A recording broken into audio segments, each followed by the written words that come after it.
Welcome back once again. अब आपको बताएं कि तुर्की के जनूबी खताने और शिमाली शाम में 6.4 शिद्दत के ज़लज़ले में 7 अफराद जाम बहक हो गए हैं और सैकड़ों ज़ख्मी हुए हैं। इलाके में खौफ व हरास की नई लहर दौड़ गई है।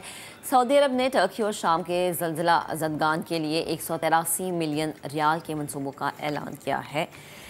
समाजी कारकुन सारिम भाई इस वक्त जो है वो यहाँ पर मौजूद हैं। यह मनाजिर भी आपको दिखा रहे हैं। वो समाजी कामों में जो है बड़े एक्टिव माशाल्लाह से हमें नज़र भी आ रहे हैं। अस्सलाम वालेकुम सारिम भाई, गुड मॉर्निंग। मुझे बताएगा इस वक्त क्या सिचुएशन आप यहाँ पर देख रहे हैं?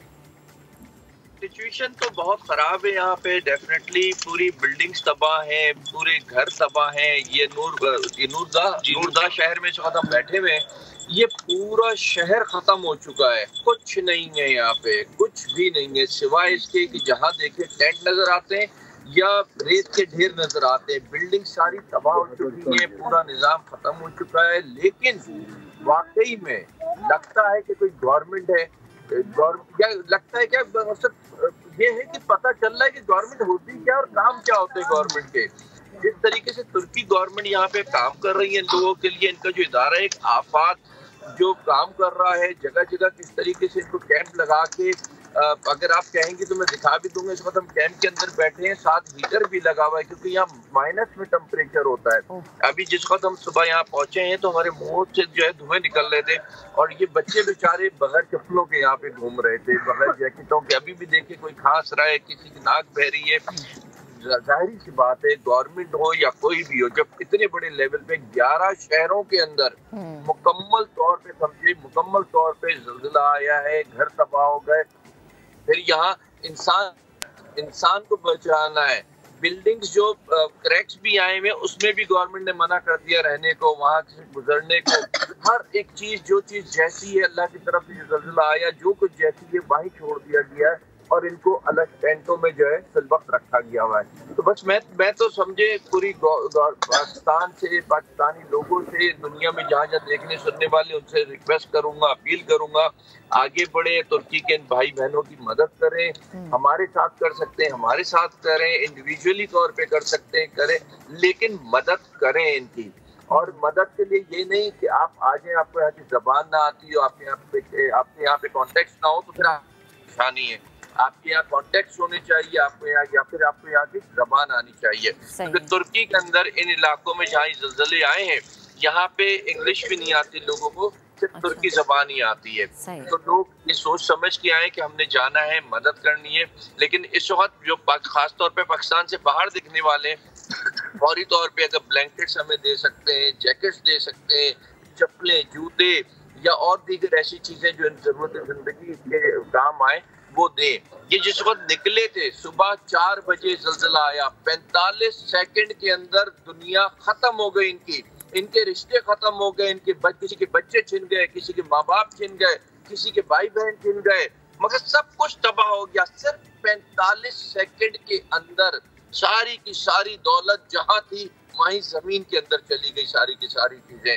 तो ये हम सब के लिए एक सबक भी है और मैं समझता हूँ कि दोनों तरह सबक है कि हम देख के इन चीजों से खौफ खाएं कि हमने बेहतरी की तरफ जाना है, इंसानियत की तरफ जाना है, मोहब्बत की तरफ जाना है, और इससे भी खौफ खाएं कि तो मकसद अगर हम इनके लिए नहीं बढ़ते तो हमारा कितना सख्त फिर इम्तिहान है, ने फिर हमसे कैसे सख्त इम्तिहान लेना है, क्योंकि हम सब महफूज लोग हैं। बेशक पाकिस्तान या पाकिस्तानी इस वक्त बहुत डिस्टर्ब है, बहुत परेशानियों में, मैं जानता हूँ, मैं मानता हूँ, लेकिन इस वक्त इन्हें हमारी जरूरत है। हमें ये सोच के पीछे नहीं हटना है। वो एक मिसाल में कल भी कहीं दे रहा था कि वो हम मिसालें तो देते, अमल नहीं करते। जो है जगह वो सबको खाना बट रहा था तो देखा एक शख्स जो है भूखे बैठे हुए, तो किसी ने कहा कि इन्हें तो दो, तुमने कहा यही तो सबको बांट रहे हैं। तो इस वक्त हमारी वो पोजीशन है, हम पाकिस्तान बांटने की पोजीशन में नहीं है, लेकिन फिर भी हमें बांटना है। वही हमारा जो है ना अजर बनेगा, वही हमारा सवाब बनेगा, वही इन लोगों के लिए आसानियां बनेंगी। तो हमें आगे बढ़ना चाहिए और अपने तुर्की भाई बहनों की मदद करनी चाहिए। देखें कितनी मासूम सी छोटी सी बच्ची, इसको देखे से प्यारे प्यारे बच्चे, छोटे छोटे मासूम बच्चे और किस हाल के अंदर है। हमें और आपको आगे बढ़ना है और इंसानियत की खिदमत करनी है। सही। अब मुझे बताएं सारिम भाई ये कि आपने तो यकीनन सारी सिचुएशन अपनी आंखों से देखी है।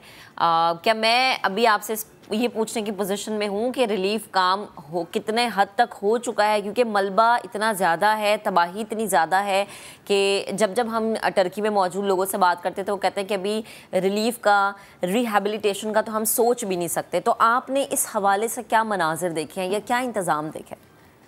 इंतजामात गवर्नमेंट के तो मैं कहता हूँ उसकी तारीफ भी कम है, जितनी तारीफ करें वो भी कम है। बेहतरीन इंतजामात, लेकिन 11 शहर किसी एक इलाके में अगर हम अपनी बात करें तो हम उसको कंट्रोल नहीं कर सकते।